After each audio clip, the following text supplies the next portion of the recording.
엄마 이제 치료 그만하시죠. 요양원 알아봤는데 시설도 괜찮대요.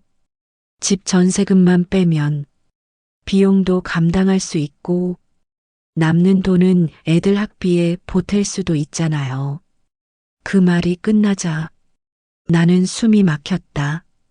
마치 심장이 깊은 물속에 빠진 듯 내려앉았다. 항암 주사를 맞고 돌아온 지 며칠 되지 않은 날, 가장 듣고 싶지 않았던 말이 내 자식의 입에서 나왔다. 혈관 속을 돌아다니는 독한 약물에 차가운 감촉이 아직도 생생했다. 메스꺼움과 어지러움으로 비틀거리며 집에 돌아와 침대에 누워 천장을 바라보며 겨우 잠이 들었는데 이제 막 눈을 뜬 나에게 자식이 던진 말은 항암제보다 더 독했다. 췌장암 3기. 의사의 얼굴은 무겁게 굳어 있었다. 수술은 어렵습니다. 완치 가능성은 10%도 되지 않습니다. 항암만으로 버티셔야 합니다. 귀가 멍해지고 눈앞은 하얗게 번졌다. 그 순간부터 내 삶은 시간과 돈 사이에서 흔들리기 시작했다. 진단을 받던 그날을 떠올려 본다. CT 촬영실에서 나와 결과를 기다리는 동안 복도 의자에 앉아 떨리는 손으로 물컵을 잡고 있었다. 가족분과 함께 오시죠. 간호사의 말에 가슴이 철렁했다. 혼자 들어도 될 만한 결과라면 굳이 가족을 부르라고 하지 않았을 터였다. 치료비만 한 달에 500만 원, 간병인까지 두면 700만 원은 훌쩍 넘는다. 평생 아껴 모아둔 퇴직금도 남편이 남겨준 집도 다 자식들 학비와 결혼 자금으로 흘러갔다. 이제 내 손에 남은 건 몇 천만 원뿐이었다. 남편이 세상을 떠나기 전 마지막으로 내 손을 잡고 말했다. 여보, 이 집만큼은 꼭 지켜요. 우리가 함께 살았던 추억이 다 여기 있잖아. 그때는 무슨 말인지 몰랐다. 이제야 안다. 집은 단순한 부동산이 아니라 내가 버틸 수 있는 마지막 보루였다는 걸. 그런데 지금 자식은 내 병보다 돈 얘기를 먼저 꺼내고 있었다. 엄마, 이제 현실적으로 생각하세요. 치료해도 나아질 확률은 적다면서요. 차라리 요양원에서 편하게 계시는 게 나아요. 편하다니 내가 엄마 몸이 아니잖아. 내가 어떻게 알아? 엄마, 저희도 힘들어요. 애들 학원비에, 대출에 솔직히 엄마 치료비 계속 감당하기 어렵습니다. 나는 고개를 떨궜다. 평생 자식 위에 살아왔는데 결국 나는 짐이 된 걸까? 큰아들이 대학교에 입학하던 날이 떠올랐다. 등록금이 부족해서 이웃들에게 돈을 빌려 다녔던 기억. 작은 딸이 결혼할 때도 마찬가지였다. 예당금부터 예식 비용까지 내가 가진 모든 걸 쏟아부었다. 엄마, 나중에 꼭 갚을게요. 그때 아이들이 했던 말이 이제는 허공에 맴돌고 있었다. 병원 복도의 형광등 불빛은 유난히 차갑게 깜빡였다. 대기실 의자에 앉아있던 다른 환자들의 눈빛이 내 가슴을 파고들었다. 어떤 이는 혼자 와서 결과지를 받아들고 있었고 어떤 이는 가족들에게 둘러싸여 눈물을 흘리고 있었다. 그 눈빛 속에서 나는 스스로에게 물었다. 이대로 치료를 포기해야 하는 걸까? 아니면 내 남은 삶을 내 힘으로 다시 선택해야 하는 걸까? 옆자리에 앉은 한 할머니가 조용히 말을 걸었다. 많이 힘드시죠? 나는 고개를 끄덕였다. 자식들이 돌봐주지 않나 봐요? 그 말에 눈물이 핑 돌았다. 돌봐주긴 하는데 부담스러워하는 게 보여요. 할머니는 쓸쓸히 웃었다. 다 그래요. 처음엔 걱정한다고 난리지만 시간이 지나면 짐스러워해요. 그날 밤 눈물이 베개를 적셨다. 그러나 마음속 어딘가에서 조용히 피어나는 목소리가 있었다. 아직 끝난 게 아니야. 마지막 결정권만큼은 반드시 내가 쥐고 가겠다. 새벽 4시 잠에서 깼다. 항암 부작용으로 온몸이 쑤셨지만 마음은 묘하게 또렷했다. 창밖으로 보이는 새벽 하늘을 바라보며 생각했다. 내가 지금까지 어떻게 살아왔나? 남편을 먼저 보내고 혼자서 아이들을 키우며 누구에게 기댈 틈도 없이 달려왔다. 그런 내가 이제 와서 자식들의 눈치를 봐야 한다는 게 억울했다. 며칠 뒤 큰아들이 찾아왔다. 엄마, 어제 요양원 다녀왔는데 시설이 호텔 같더라고요. 하루 3번 식사도 영양사가 챙겨주고 24시간 간호사도 있다고요. 그게 그렇게 좋으면 내가 들어가 살아라. 엄마, 왜 그렇게 말씀하세요? 저희가 엄마 위해서 알아보는 건데, 날 위해서? 내가 말하는 건 결국 내 편의를 위한 거잖아. 내 집 전세금 빼서 요양원비 내고 남는 돈은 내가 쓰겠다는 거 아니니. 아들의 얼굴이 굳었다. 엄마, 저희도 살기가 버겁습니다. 솔직히 애들 대학 등록금이 코앞이에요. 집 전세금 조금만 쓰게 해주시면 됐어. 그 말 이제 그만해. 나는 등을 돌려버렸다. 그러나 아들의 뒷모습에 서린 불만이 내 눈에도 뚜렷이 보였다. 그 순간 스마트폰 메시지가 울렸다. 며느리가 보낸 메시지였다.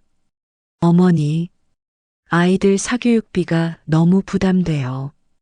이번 달부터 학원 2곳을 끊어야 할 것 같아요. 다른 애들은 다 다니는데. 메시지 끝에는 한숨 표시 이모티콘이 붙어 있었다. 나는 휴대폰을 내려놓고 한숨을 쉬었다. 결국 이런 식으로 압박을 가하는 거구나. 손자, 손녀들의 얼굴이 떠올랐다. 할머니, 우리 학원 못 다니게 됐어요. 아이들이 그런 말을 한다면 나는 견딜 수 있을까? 며칠 뒤 딸이 찾아왔다. 엄마, 오빠한테 얘기 들었어요. 요양원 생각해 보시는 게 어때요? 엄마 혼자 계시는 것도 위험하고 내가 언제 엄마 돌봐주겠다고 했니? 내가 달라고 한 적 있어? 무릎 아플 때도 혼자 참고 힘들 때도 혼자 견뎠어. 그런데 이제 와서 요양원이라니. 엄마 저희도 직장 다니고 애들 키우고 솔직히 여력이 안 돼요. 요양원에 계시는 게 서로 편할 거예요. 딸의 눈에서 진짜 속마음을 읽었다. 엄마가 계속 치료받으시면 우리 가정 경제가 무너져요. 어차피 나을 가능성도 희박한데 왜 돈을 계속 쓰세요? 엄마도 이제 현실을 받아들이세요. 나는 한참 동안 아무 말도 하지 않았다. 눈물이 차올라 목이 메었지만 끝내 삼켰다. 그래. 결국 너희들 눈에는 내가 짐이지. 짐 덜어내자고 요양원에 넣자는 거잖아. 딸은 당황한 듯 손사래를 쳤다. 아니에요. 엄마, 그런 뜻이 아니에요. 그러나 나는 안다. 말보다 더 솔직한 건 눈빛이라는 걸. 그날 저녁, 딸이 돌아간 후 혼자 앉아 생각에 잠겼다. 벽에 걸린 가족 사진들이 눈에 들어왔다. 아이들이 어렸을 때 찍은 사진, 대학 졸업식 사진, 결혼식 사진, 그 모든 순간에 내가 있었다. 내가 없었다면 가능하지 않았을 순간들. 그런데 이제 그 아이들이 나를 짐이라고 생각하고 있다. 시간이 흐를수록 자식들의 발걸음은 줄어들었다. 처음엔 매일같이 찾아와 챙기던 손주들조차 이제는 핑계만 늘어놓았다. 엄마 이번 주는 학원 스케줄이 많아서요. 엄마 회사 일이 너무 바빠요. 큰아들의 아내는 전화로 이렇게 말했다. 어머니, 죄송한데 이번 주말에는 못 가겠어요. 아이가 독감에 걸려서요. 하지만 그 다음날 SNS에는 가족끼리 놀이공원에서 찍은 사진이 올라와 있었다. 아이는 멀쩡해 보였다. 나는 집안 거실에 홀로 앉아 시계를 바라보며 그들의 빈자리를 채웠다. 침묵은 늘어났고 벽시계 초침 소리만 더 크게 들렸다. 틱톡 틱톡. 마치 내 남은 시간을 세고 있는 것 같았다. 냉장고에는 며칠 전에 만들어둔 반찬들이 그대로 있었다.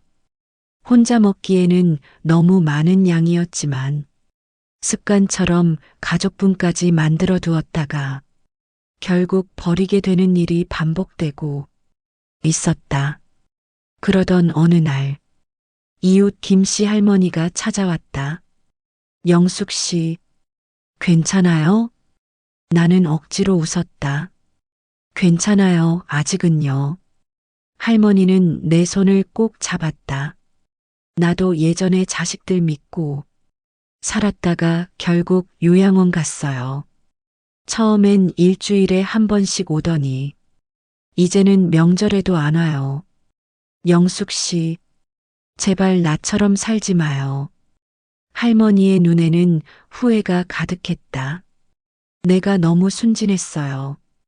자식들이 나를 사랑하니까 끝까지 돌봐줄 거라고 믿었어요. 하지만 현실은 달랐어요. 사랑도 경제력이 뒷받침되어야 지속되더라고요. 그 말이 가슴 깊이 파고들었다. 평생 사회복지사로 수많은 어르신들을 상담해왔지만 정작 내 노후는 이렇게 서글프게 다가오고 있었다. 할머니, 그럼 어떻게 해야 해요? 영숙 씨는 아직 늦지 않았어요. 재산도 있고 판단력도 있잖아요. 지금이라도 자립할 방법을 찾아보세요. 밤이 깊어졌다. 나는 창밖을 바라보며 생각했다. 이제는 더 이상 자식 눈치 보며 살지 않겠다. 내 삶은 내가 선택해야 한다. 다음 날 항암 치료를 받으러 병원에 갔다. 주사를 맞는 동안 옆 침대에 환자와 이야기를 나누었다. 가족들이 잘 돌봐주시나 봐요? 처음엔 그랬는데 이제는 글쎄요.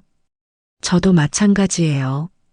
치료비 때문에 눈치가 보여요. 그 환자는 60대 남성이었다. 저는 요즘 다른 방법을 찾고 있어요. 복지주택이라고 정부에서 지원하는 주거시설이 있더라고요. 그게 뭐예요? 요양원과는 달라요. 독립적으로 생활할 수 있으면서도 필요한 지원을 받을 수 있어요. 월세도 저렴하고요. 내 귀에 솔깃했다. 치료가 끝나고 집에 돌아와서 인터넷을 검색해 보았다. 정말로 그런 제도가 있었다. 고령자 복지주택 서민층 주거 지원 독거노인 생활 지원. 화면을 보며 가슴이 뛰기 시작했다. 자식들에게 의존하지 않고도 살 수 있는 길이 있었던 것이다. 엄마, 솔직히 말씀드릴게요.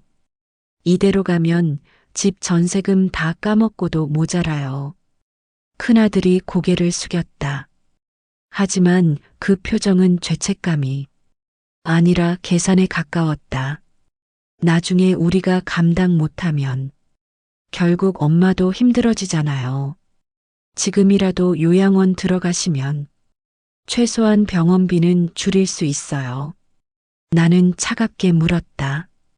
내가 그렇게 말하는 건 결국 내 부담을 줄이겠다는 거 아니니? 아들은 아무 대답도 하지 않았다. 대신 무겁게 한숨만 내쉬었다. 그날 밤 나는 계산기를 꺼내 숫자를 두드려 보았다. 현재 내가 가진 현금과 집의 전세금을 합치면 대략 8천만 원. 매달 나가는 치료비가 500만 원이라면 1년 반 정도밖에 버틸 수 없었다. 아들의 말이 틀린 건 아니었다. 하지만 그것이 내가 포기해야 할 이유가 될 수는 없었다. 나에게는 아직 선택할 권리가 있었다. 며칠 후 딸이 전화를 걸어왔다. 엄마, 오빠가 많이 힘들어해요. 솔직히 우리도 대출이랑 생활비 때문에 엄마가 조금만 양보해 주시면 안 될까요? 양보라니? 내 목숨값을 양보하라는 거니? 그게 아니라 우리 현실도 좀 생각해 달라는 거예요. 엄마는 혼자 계셔도 힘드시잖아요. 요양원 들어가시면 간호사도 있고. 나는 더는 듣지 못했다. 수화기를 내려놓고 차가운 공기만 한동안 귀에 맴돌았다. 그 순간 깨달았다. 자식들이 원하는 건 내가 조용히 사라지는 것이었다. 비용이 적게 들고 자신들에게 부담이 되지 않는 방식으로 밤마다 숨이 가빠왔다. 항암의 고통도 고통이었지만 자식들의 말이 더 날카롭게 파고들었다. 내가 정말 짐이 된 걸까? 내가 사라져야 그들이 편안해지는 걸까? 어떤 날은 새벽 3시에 잠에서 깨어 생각에 잠겼다. 과연 내가 지금까지 무엇을 위해 살았을까? 자식들을 위해 희생한 모든 것들이 이제 와서 무의미해진 건 아닐까? 그날 저녁, 손녀가 찾아왔다. 할머니, 오빠가 그러는데 우리 이번에 전학 가야 할지도 몰라요. 나는 놀라서 물었다. 왜? 갑자기 왜 전학을? 엄마 아빠가 돈 때문에 힘들대요. 할머니 집 전세금 빼면 해결된다던데. 나는 말문이 막혔다. 이제는 어린 손주까지 그 이야기를 알고 있었다. 내가 병든 몸으로 버티고 있다는 사실이 저 아이에게조차 짐처럼 들려버린 것이다. 손녀의 순진한 눈빛을 보며 가슴이 아팠다. 아이는 잘못이 없었다. 어른들이 만들어낸 상황에 휘말린 것뿐이었다. 할머니가 많이 아프시구나? 응, 조금. 그럼 빨리 나으세요. 할머니가 아프면 우리 가족이 모두 힘들어요. 아이의 말에 뜨끔했다. 이미 아이의 인식 속에도 내 병이 가족에게 부담이 된다는 생각이 자리 잡고 있었다. 며칠 뒤 큰아들이 술에 취해 집에 들이닥쳤다. 엄마, 왜 이렇게 고집을 부리세요? 다들 힘들잖아요.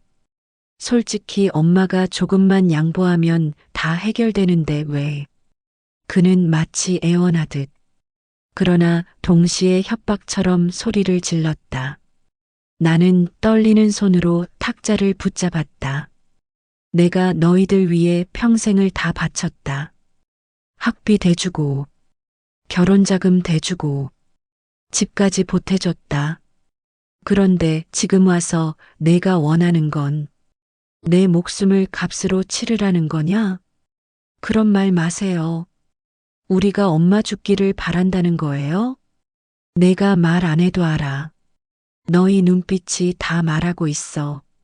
순간 아들은 고개를 돌려버렸다.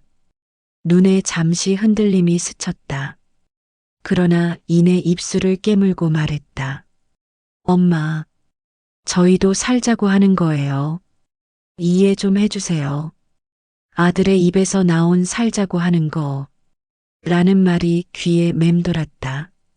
그렇다면 내가 살려고 하는 것은 다른 사람들의 삶을 방해하는 일인가? 내가 생존을 위해 투쟁하는 것이 이기적인 행동인가? 나는 등을 돌리고 방으로 들어갔다. 문을 닫는 순간 가슴이 미어졌다. 그날 밤 혼자 앉아 오래된 사진첩을 펼쳤다. 아이들이 어렸을 때의 사진들이 나타났다. 초등학교 운동회에서 달리기 하는 큰아들, 무용 발표회에서 공연하는 딸. 그 모든 순간에 내가 있었다. 도시락을 싸주고, 응원해주고, 상처받았을 때 위로해준 사람도 나였다. 그런데 이제 그 아이들이 나를 부담스러워하고 있다. 이웃 할머니가 다시 찾아왔다. 영숙 씨, 내가 뭐라고 했어요? 자식들 믿지 말라고 했잖아요. 나는 힘없이 웃었다. 그래도 내 자식인데 믿고 싶잖아요. 나도 그랬어요. 근데 결국은 돈 때문에 등을 돌리더라고요. 나는 요양원에서 혼자 죽음을 기다리고 있어야 했어요. 영숙 씨, 아직 늦지 않았어요. 선택은 본인이 해야 돼요. 그 말이 날카롭게 가슴을 찔렀다. 선택은 내가 해야 한다. 할머니, 정말 다른 방법이 있을까요? 있어요. 요즘 복지제도가 많이 좋아졌어요. 혼자서도 충분히 살 수 있는 지원 시스템이 있어요. 할머니는 가방에서 팸플릿 몇 장을 꺼내 주었다. 이거 주민센터에서 가져온 거예요. 한번 알아보세요. 그날 밤, 큰아들이 다시 전화를 걸었다. 엄마, 우리 가족회의 했어요. 솔직히 말씀드리면 이번 달까지만 치료비 돕고 그 이후로는 힘들 것 같아요. 나는 숨이 멎는 듯 가만히 앉아 있었다. 그럼 그 이후엔 내가 죽기를 기다리라는 거니? 그런 극단적인 말 좀 하지 마세요. 엄마도 알잖아요. 이건 현실이에요. 우리도 살 길 찾아야죠. 수화기 너머로 며느리의 목소리가 이어졌다. 어머니, 저희도 죄송해요. 하지만 아이들 학원비랑 대출이 너무 커요. 오빠랑 저랑도 요즘 많이 싸워요. 솔직히 어머니까지 감당하기는 어려워요. 며느리의 목소리에는 한계에 다다른 피로감이 묻어 있었다. 나도 한때는 시어머니를 모신 며느리였기에 그 마음을 이해할 수 없는 건 아니었다. 하지만 이해한다고 해서 받아들일 수는 없었다. 나는 손에 쥔 전화기를 놓칠 뻔했다. 그 순간 전신이 무너져 내리는 것 같았다. 며칠 뒤 병원에서 한 환자가 조용히 내 곁에 앉았다. 나도 처음엔 가족들이 돌봐준다고 했지. 근데 결국 나 혼자 남더라고. 그래서 난 지금 복지주택 알아보고 있어. 거긴 월세도 저렴하고 필요한 서비스도 지원해준대. 나는 고개를 끄덕였지만 마음 한구석이 더 복잡해졌다. 내가 정말 요양원 대신 다른 길을 찾을 수 있을까?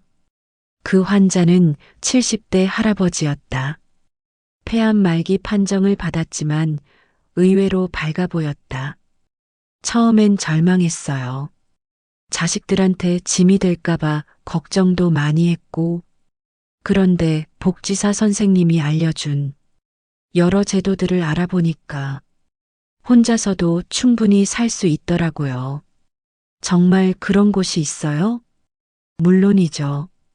요즘 정부에서 독거노인 지원 정책을 많이 만들었어요. 의료비 지원부터 주거 지원까지 자식들한테 손 벌리지 않아도 돼요. 그 말을 들으며 가슴 한편이 뜨거워졌다. 정말로 자립할 수 있는 길이 있다면, 더 이상 자식들에게 짐이 되지 않을 수 있다면, 그날 밤 자식들이 다시 모였다. 큰아들이 입을 열었다. 엄마, 솔직히 말해서 이제 치료비는 저희가 못 대요. 차라리 집을 정리해서 그 돈으로 요양원 들어가시죠. 딸도 맞장구 쳤다. 그래요. 엄마, 이게 모두를 위한 길이에요. 나는 자리에서 일어나 소리쳤다. 모두를 위한 길? 그게 결국 너희만을 위한 길 아니니? 나는 어디로 가야? 아니, 내 남은 인생은 어떻게 하라고? 엄마, 이제 그만해라. 너희가 아무리 떠들어도 내 집, 내 돈, 내 삶은 내가 결정할 거다. 순간, 방 안은 고요해졌다. 자식들의 얼굴에는 놀람과 분노가 뒤섞였다. 그러나 나는 더 이상 물러서지 않았다. 큰아들이 벌떡 일어나며 소리쳤다. 엄마가 그렇게 나오시면 저희도 방법이 있어요. 무슨 방법? 법적으로 치매나 판단 능력 상실을 이유로 후견인 신청을 할 수도 있어요. 그 말에 온몸에 소름이 돋았다. 내 자식이 나를 치매 환자 취급하며 재산을 빼앗으려 한다는 뜻이었다. 내가 감히, 엄마, 저희도 막다른 길에 몰렸어요. 이해해 주세요. 딸이 눈물을 흘리며 말했다.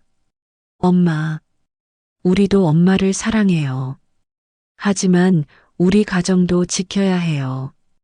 아이들 미래도 생각해야 하고. 나는 차갑게 웃었다.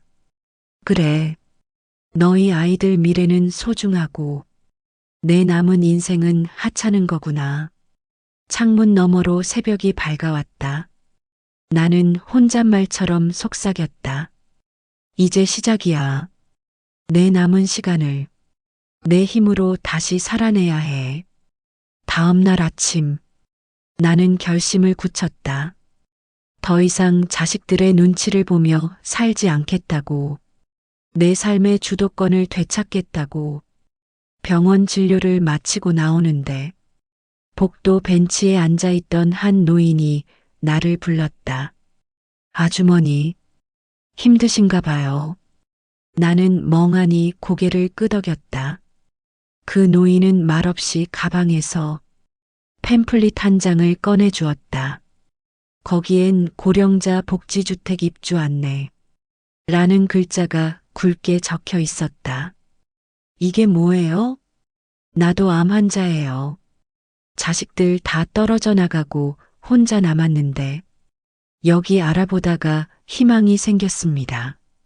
월세는 22만 원밖에 안 되고 집은 작아도 안전시설 다 돼 있고 사회복지사도 배치돼 있다네요. 나는 낯설고 의심스러웠다. 그게 정말 가능해요? 요즘 세상에 그렇게 좋은 조건이 어디 있어요? 노인은 조용히 웃었다. 나도 처음엔 안 믿었죠. 그런데 직접 가서 보고 나니 그동안 들은 요양원하고는 달랐어요. 거긴 죽음을 기다리는 곳이 아니라 새로운 삶을 준비하는 곳 같았어요. 그 말이 내 귀에 오래 맴돌았다. 죽음을 기다리는 곳이 아니라 새로운 삶을 준비하는 곳. 그곳에 계신 분들은 어떠세요? 대부분 나처럼 자식들한테 짐이 되기 싫어서 온 분들이에요. 근데 막상 와보니까 오히려 자유로워졌어요. 눈치 안 보고, 부담 안 주고, 내 하고 싶은 대로 살 수 있어요. 그 노인의 얼굴에는 평온함이 있었다. 절망에 빠져 있던 내가 처음으로 보는 희망의 모습이었다. 며칠 뒤 나는 혼자 주민센터를 찾았다. 문을 열자 환한 미소를 띤 사회복지사가 다가왔다. 어서 오세요. 무엇을 도와드릴까요? 나는 조심스럽게 물었다. 혹시 고령자 복지주택이라는 게 있나요? 네, 있습니다. 일정 조건만 충족하시면 신청 가능하세요. 조건이라니? 65세 이상 독거 어르신, 기초연금 수급자 우선이지만 소득 수준과 건강 상태에 따라 가산점이 붙습니다. 나는 숨을 고르며 말했다. 저는 암 환자예요. 혼자 살고 있고 자식들 도움은 기대하기 어렵습니다. 직원은 안쓰러운 눈빛으로 고개를 끄덕였다. 충분히 가능하실 겁니다. 서류 준비만 도와드리면 돼요. 한번 신청해 보시겠어요? 순간 내 가슴이 뛰기 시작했다. 이제껏 자식들의 시선 속에 갇혀 살았는데 처음으로 내 앞에 내가 직접 선택할 수 있는 길이 펼쳐진 것이다. 신청하려면 어떤 서류가 필요한가요? 주민등록등본, 소득증명서, 진단서, 그리고 가족관계 증명서가 필요해요. 혹시 부양 의무자가 있으시면 그분들의 소득 증명서도 필요하고요. 부양 의무자요? 네, 자녀분들 말이에요. 하지만 자녀분들이 부양을 거부하거나 부양 능력이 없다는 것을 증명하면 됩니다. 그 말을 듣는 순간 뭔가 서글펐다. 내 자식들이 나를 부양할 능력이 없다거나 거부한다는 것을 공식적으로 인정받아야 한다는 것이, 하지만 동시에 안도감도 들었다. 적어도 법적으로도 인정받을 수 있는 길이 있다는 것이니까. 집으로 돌아와 서류를 정리하는 내 손은 떨렸지만 묘하게 가벼웠다. 오랜만에 무언가를 스스로 결정하고 있다는 느낌이었다. 그날 저녁, 가족들이 모여 앉아 다시 전세금 이야기를 꺼냈을 때 나는 조용히 말했다. 너희 걱정 안 해도 된다. 나 다른 길을 찾았다. 다른 길이라니? 큰아들이 의심 가득한 눈으로 물었다. 내가 갈 곳은 요양원이 아니야. 복지주택이라고. 월세 조금만 내면 독립적으로 살 수 있고 필요한 지원도 받을 수 있는 곳이 있어. 엄마, 그게 뭐가 달라요? 결국 요양원 같은 거잖아요. 아니, 요양원은 죽음을 기다리는 곳이지만 그곳은 내가 살아갈 수 있는 곳이야. 자식들의 얼굴에 당혹감이 번졌다. 딸이 목소리를 높였다. 엄마, 제발 고집 좀 꺾으세요.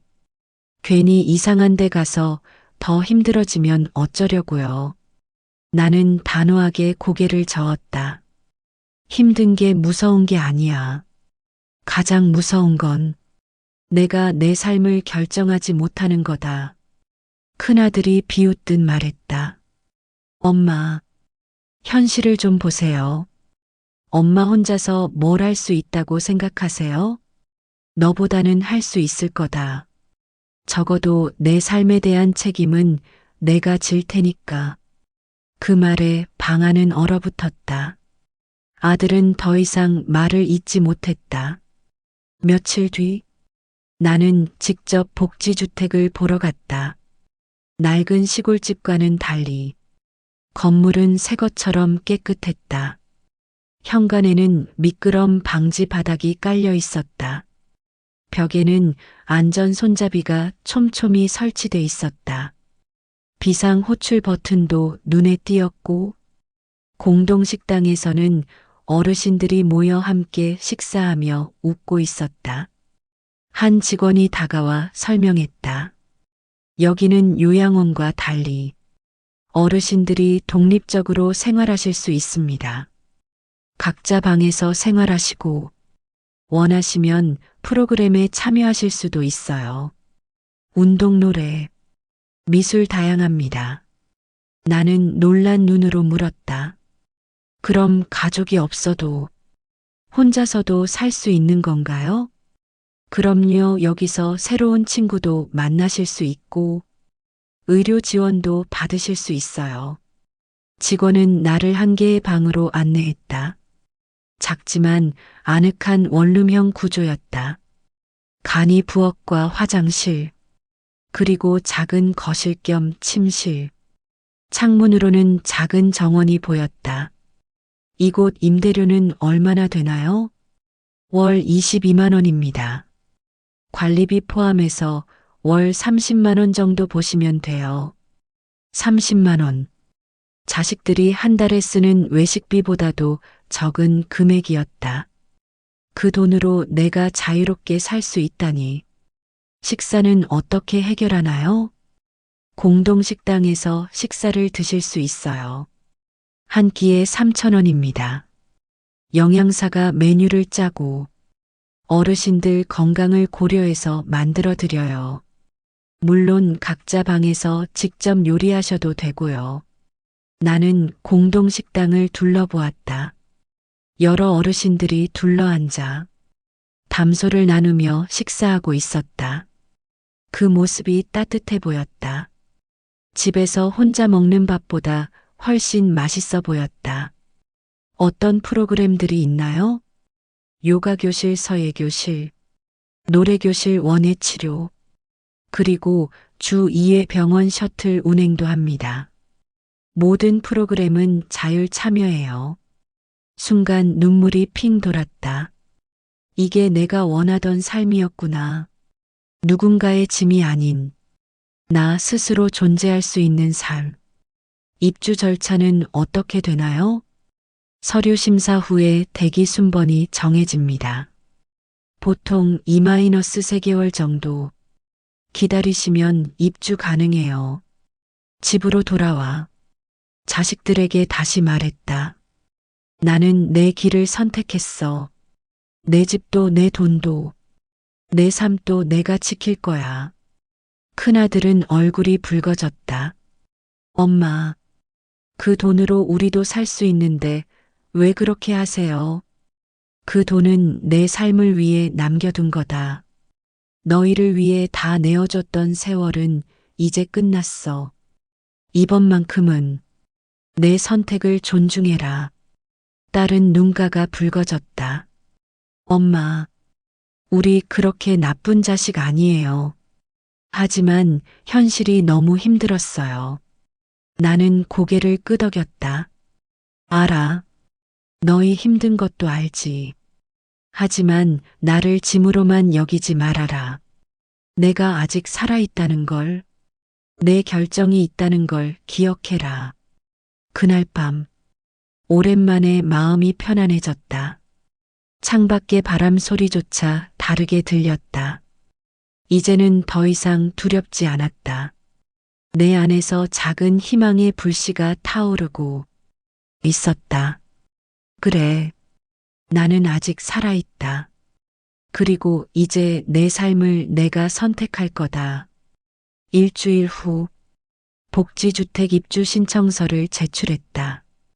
서류를 내는 순간, 가슴이 벅차올랐다. 이것이 내 새로운 시작이었다. 며칠 후, 나는 변호사 사무실을 찾았다. 어머니, 여기 서류에 서명만 하시면 됩니다. 앞으로 재산 관리와 결정권은 온전히 어머니께서 직접 행사하실 수 있습니다.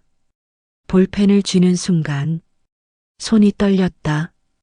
하지만 마음은 단단했다. 나는 조용히 사인을 하고 서류를 접었다. 이 서류가 있으면 자녀분들이 함부로 재산 처분을 할 수 없습니다. 법적으로 보호받으실 수 있어요. 변호사의 설명을 들으며 안도감이 들었다. 이제는 아무도 내 의사에 반해서 내 재산을 건드릴 수 없었다. 집에 돌아오자 큰아들이 날카로운 얼굴로 기다리고 있었다. 엄마, 그게 뭐예요? 무슨 말이니? 변호사 사무실 갔다 오셨죠? 엄마, 왜 그렇게까지 하세요? 우리 못 믿겠어요? 나는 차갑게 말했다. 믿고 말고 할 게 없다. 내 인생은 내 거니까. 딸이 끼어들었다. 엄마, 제발 고집 좀 그만 부리세요. 우리도 엄마 위해서 이러는 거예요. 날 위해서? 너희는 내 가정을 위해서일 뿐이야. 솔직히 말해라. 내 전세금이 필요한 거 아니냐? 순간 방 안의 공기가 얼어붙었다. 큰아들이 목소리를 높였다. 엄마, 우리가 그렇게 탐욕스러운 사람으로 보여요? 그렇지 않다면 왜 내 목숨보다 돈 얘기를 먼저 꺼내니? 그건 현실이니까요. 우리도 버텨야죠. 나는 고개를 저었다. 현실은 내가 더 뼈저리게 느끼고 있다. 암 환자의 몸으로 하루하루 버티는 게 어떤 건지 너희가 알아? 아들은 말문이 막혔다. 딸이 눈물을 글썽이며 말했다. 엄마, 미안해요. 그래도 우리도 너무 힘들었어요. 남편이랑도 싸우고, 빚도 많고, 나는 눈을 감았다. 그래, 너희 힘든 건 알지. 하지만 내 삶을 팔아서 너희를 도울 순 없다. 이번만큼은 내 선택을 존중해라. 며칠 후, 자식들이 다시 모였다. 큰아들이 진지한 얼굴로 말했다. 엄마, 마지막으로 말씀드릴게요. 우리도 끝까지 반대할 겁니다. 엄마가 그 복지주택에 들어가면 결국 남는 건 아무것도 없어요. 우리 가정은 산산조각 날 수도 있어요. 나는 차분히 대답했다. 내가 그 집에 들어가는 게 너희 가정을 무너뜨리는 거라면 그 가정은 이미 모래 위에 세워진 거다.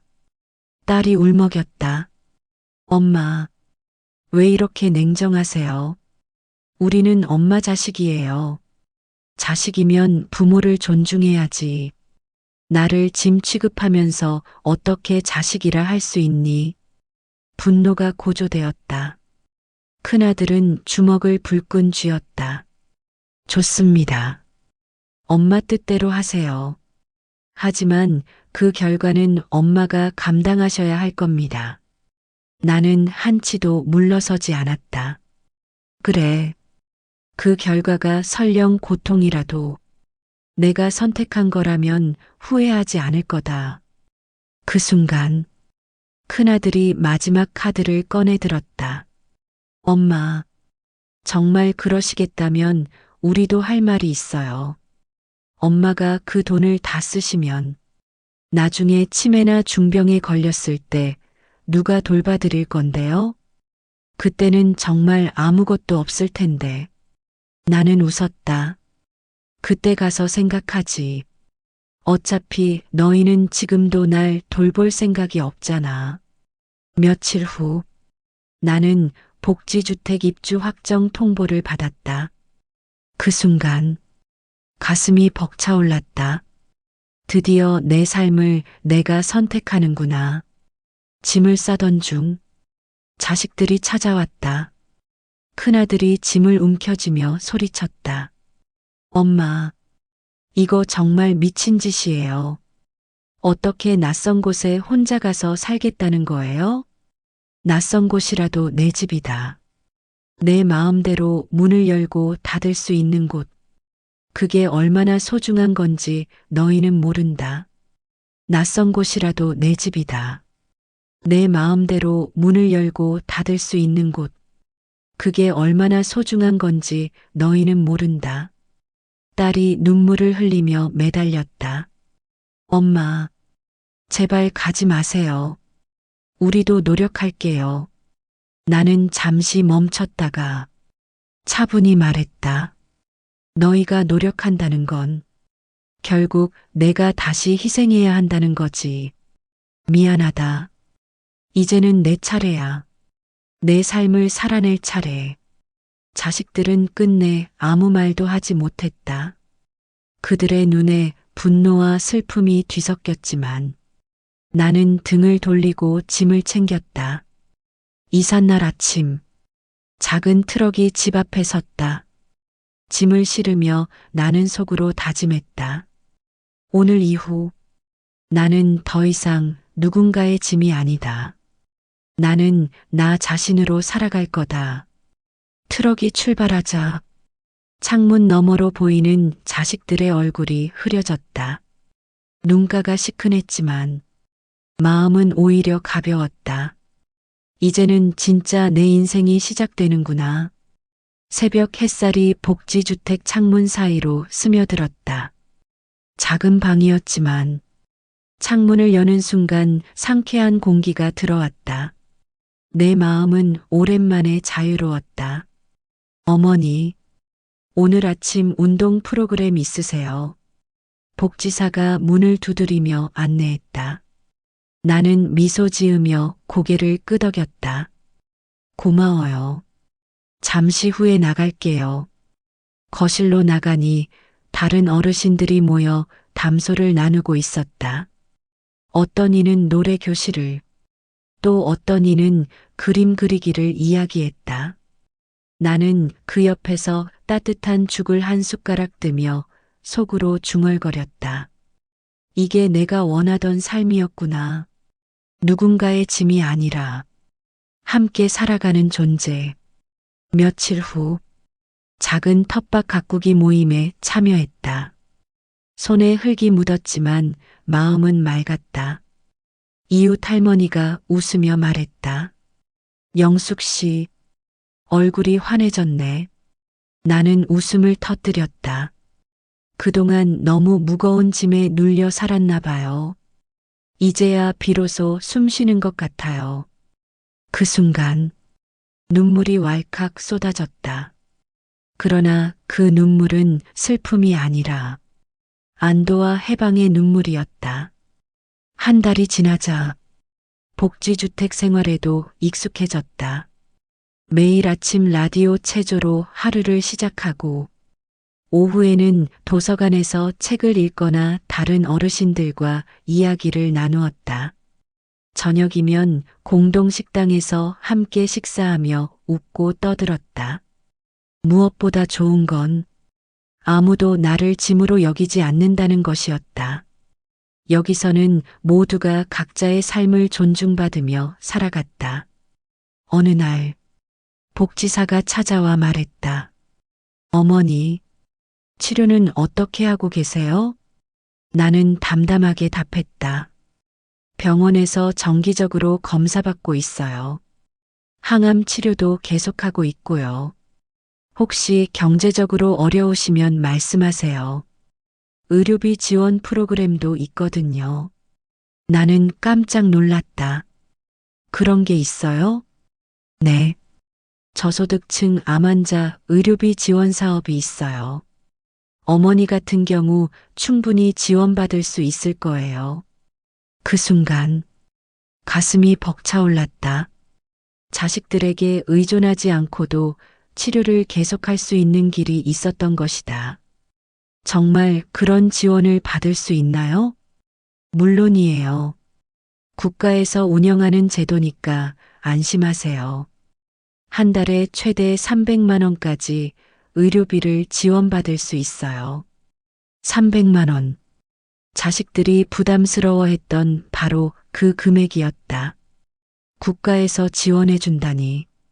왜 이런 제도가 있는지 진작 몰랐을까?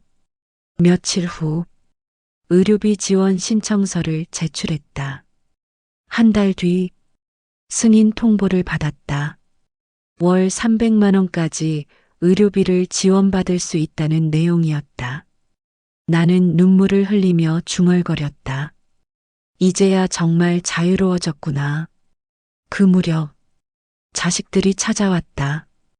큰아들이 문 앞에서 멈칫거리며 말했다. 엄마 잘 지내셨어요? 나는 고개를 끄덕였다. 응, 잘 지내고 있지. 너희는? 딸은 울먹이며 손을 잡았다.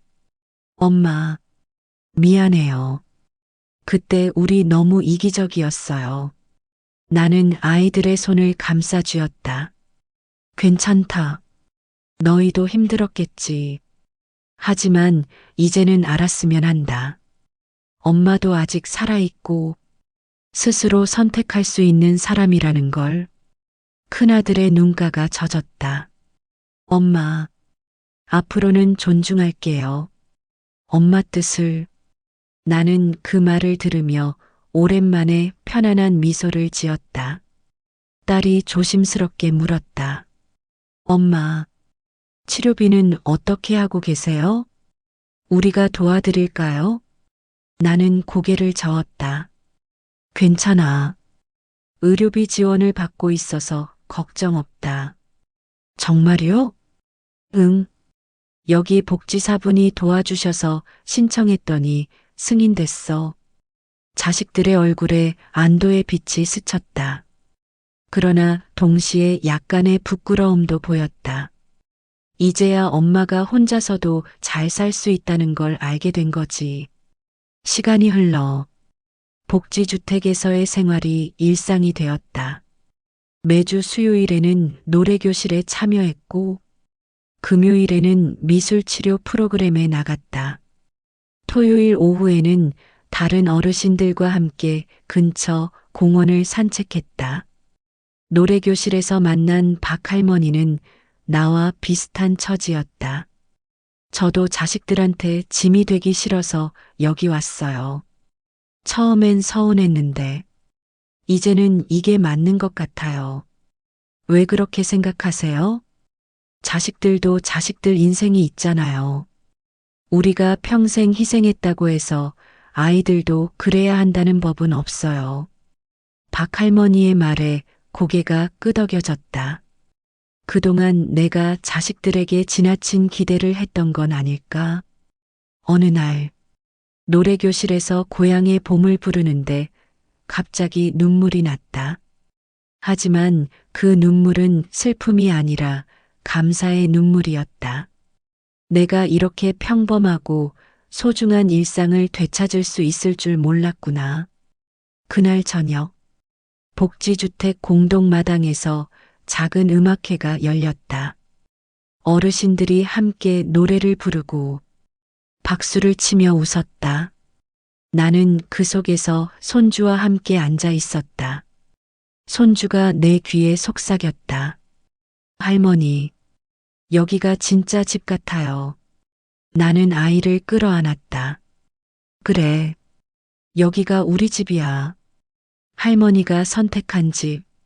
며칠 후 병원에서 정기검진을 받았다.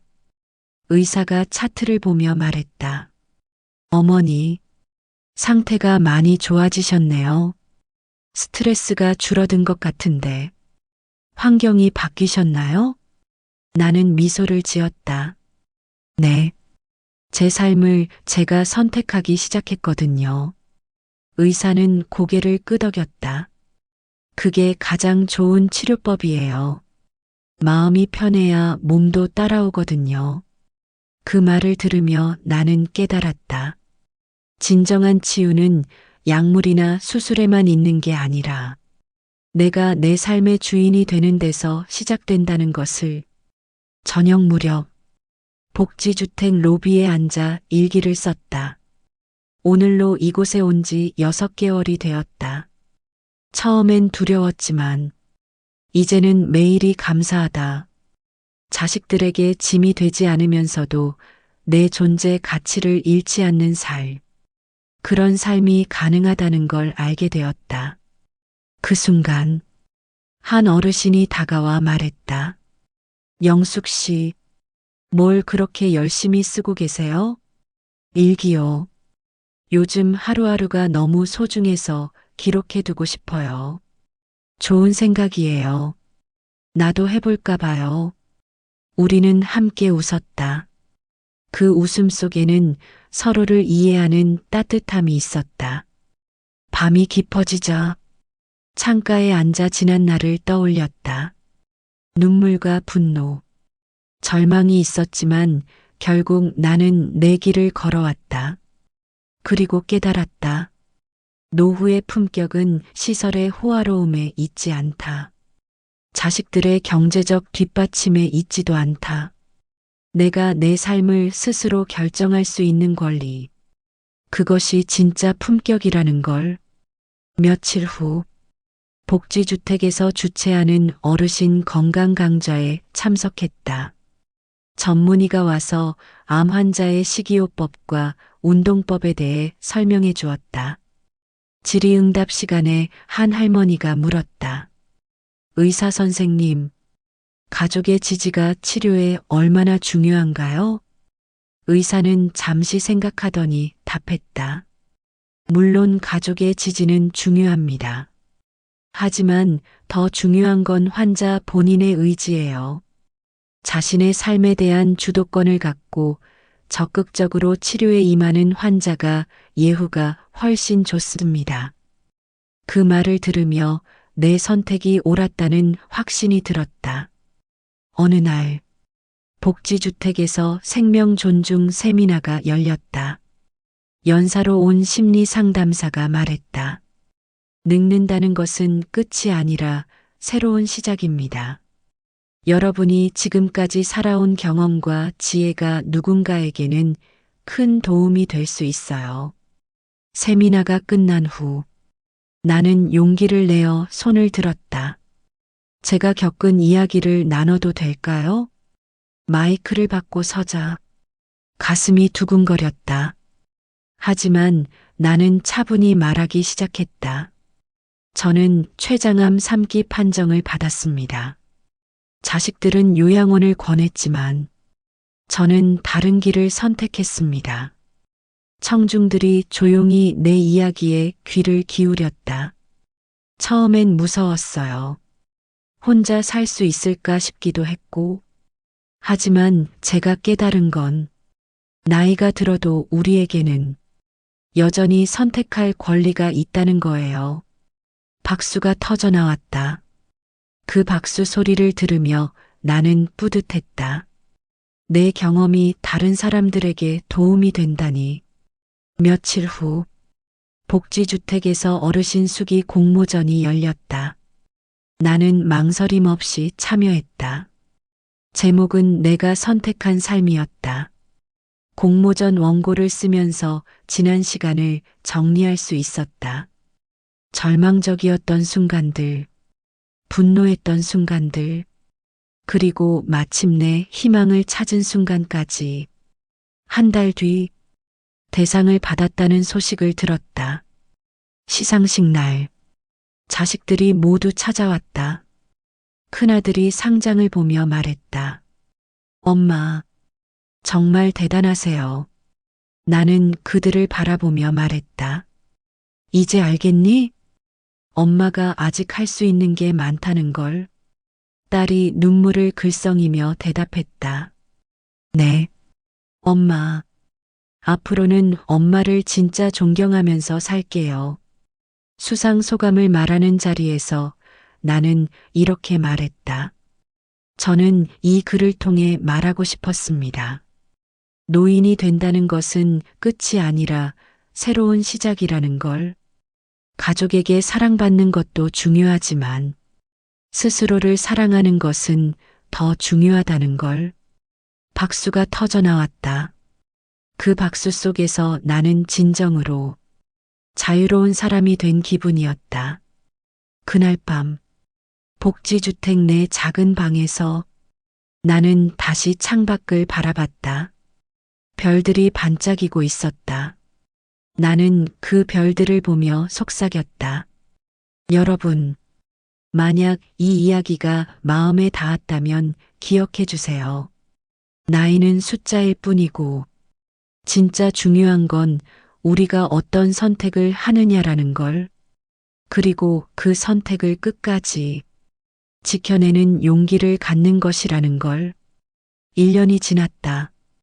복지주택에서의 생활은 이제 완전히 자연스러워졌다. 매주 화요일에는 병원에 가서 정기검진을 받고 목요일에는 자원봉사로 복지관에서 아이들 책을 읽어주었다. 자원봉사를 하면서 또 다른 보람을 찾았다. 아이들이 내가 읽어주는 동화에 집중하는 모습을 보면 내가 아직도 누군가에게 필요한 존재라는 걸 느꼈다. 어느 날, 한 아이가 물었다. 할머니, 왜 여기서 살아요? 가족이랑 같이 안 살아요? 나는 잠시 생각하다가 답했다. 할머니가 선택한 거야. 혼자서도 잘 살 수 있다는 걸 보여주고 싶어서. 혼자 무섭지 않아요? 처음엔 무서웠어. 하지만 지금은 혼자가 편해. 내가 하고 싶은 걸 마음대로 할 수 있거든. 아이는 고개를 끄덕이며 말했다. 저도 커서 할머니처럼 용감해질래요. 그 말을 듣고 웃음이 났다. 내가 언제부터 용감한 사람이 되었을까? 시간이 흘러 자식들과의 관계도 조금씩 회복되었다. 이제는 한 달에 한두 번 정도 찾아와서 안부를 묻고 간다. 예전처럼 부담스러운 대화는 없다. 서로의 경계를 인정하고 지키는 법을 배웠다. 어느 날, 큰아들이 말했다. 엄마, 저희가 틀렸어요. 엄마 뜻을 존중하지 못해서 죄송해요. 나는 고개를 저었다. 너희도 힘들었던 거 알아. 이제 됐어. 딸도 덧붙였다. 엄마 보니까 여기가 정말 맞는 것 같아요. 얼굴이 훨씬 밝아지셨어요. 정말로 그랬다. 거울을 볼 때마다 예전과는 다른 내 모습을 발견했다. 두려움이 사라진 눈빛, 당당한 어깨, 편안한 미소. 2년째 되는 해, 나는 복지주택 이웃들과 함께 실버 합창단을 만들었다. 매주 연습해서 지역 행사에 참여하기도 했다. 무대에 서서 노래를 부르는 순간 내가 얼마나 살아있는 존재인지 실감했다. 어느 날 합창단 연습을 마치고 집에 돌아오는데 복지사가 기다리고 있었다. 어머니, 좋은 소식이 있어요. 무슨 소식인데요? 지역 신문사에서 어머니 이야기를 인터뷰하고 싶어 해요. 용기 있는 선택이라는 주제로요. 신문 인터뷰라니. 처음엔 부담스러웠지만 내 이야기가 다른 사람들에게 도움이 될 수 있다면 기꺼이 하겠다고 답했다. 인터뷰 당일 젊은 기자가 찾아왔다. 어머니, 가장 어려웠던 순간은 언제였나요? 자식들이 나를 짐으로 여긴다는 걸 깨달았을 때요. 그때 어떤 기분이셨어요? 배신감도 있었지만 더 큰 건 절망감이었어요. 내가 평생 무엇을 위해 살았나 싶었거든요. 그런데 어떻게 용기를 낼 수 있었나요? 나는 잠시 생각했다. 용기라기보다는 마지막 자존심이었을 거예요. 내 인생의 끝을 남의 손에 맡기고 싶지 않았어요. 기사가 나간 후 여러 사람들로부터 연락이 왔다. 비슷한 처지의 어르신들, 그리고 그 가족들까지. 한 할머니는 전화로 이렇게 말했다. 기사 보고 용기가 났어요. 저도 복지주택 알아보려고요. 또 다른 분은 편지를 보내왔다. 어머니 덕분에 우리 부모님과 진솔한 대화를 나눴습니다. 정말 감사해요. 내 이야기가 이렇게 많은 사람들에게 영향을 줄 줄 몰랐다. 3년째 나는 복지주택에서 시니어 멘토 역할을 맡게 되었다. 새로 입주하는 어르신들의 적응을 돕는 일이었다. 어느 날 새로 입주한 할아버지가 울고 있었다. 자식들이 날 버렸어요. 이제 정말 혼자구나 싶어서 나는 그 할아버지 옆에 앉았다. 저도 처음엔 그렇게 생각했어요. 하지만 지금은 달라요. 버려진 게 아니라 해방된 거예요. 해방이요? 네. 이제 누구 눈치도 안 보고 살 수 있잖아요. 내가 하고 싶은 대로. 할아버지는 고개를 들었다. 정말 그럴 수 있을까요? 물론이에요. 시간이 지나면 알게 될 거예요. 몇 달 후, 그 할아버지가 찾아와 말했다. 선생님 말이 맞았어요. 이제 정말 자유로워진 기분이에요. 나는 웃으며 답했다. 보셨죠? 나이 들어도 새로운 시작이 가능하다는 걸. 어느 날 저녁, 나는 잠시 멈춤 후 다시 말을 이었다. 여러분, 이 이야기가 여러분에게 조금이라도 힘이 되었다면 구독과 좋아요를 눌러주시고 댓글로 여러분의 생각도 나눠주세요. 우리 모두 함께 서로를 격려하며 살아갈 수 있을 거예요. 창밖의 바람이 나뭇잎을 흔들었다. 나는 그 소리를 들으며 조용히 눈을 감았다. 오늘은 정말 오랜만에 완전히 평온한 마음으로 잠들 수 있을 것 같았다. 그리고 내일 아침에도 나는 다시 내가 선택한 삶을 살아갈 것이다. 누구의 짐도 아닌 당당한 한 사람으로서 새벽이 밝아오고 있었다. 창밖으로 보이는 하늘이 분홍빛으로 물들어가고 있었다. 나는 일기장을 펼쳐 마지막 한 줄을 적었다. 오늘도 내가 선택한 하루가 시작된다. 이 이야기는 일부 각색한 부분이 있음을 말씀드립니다.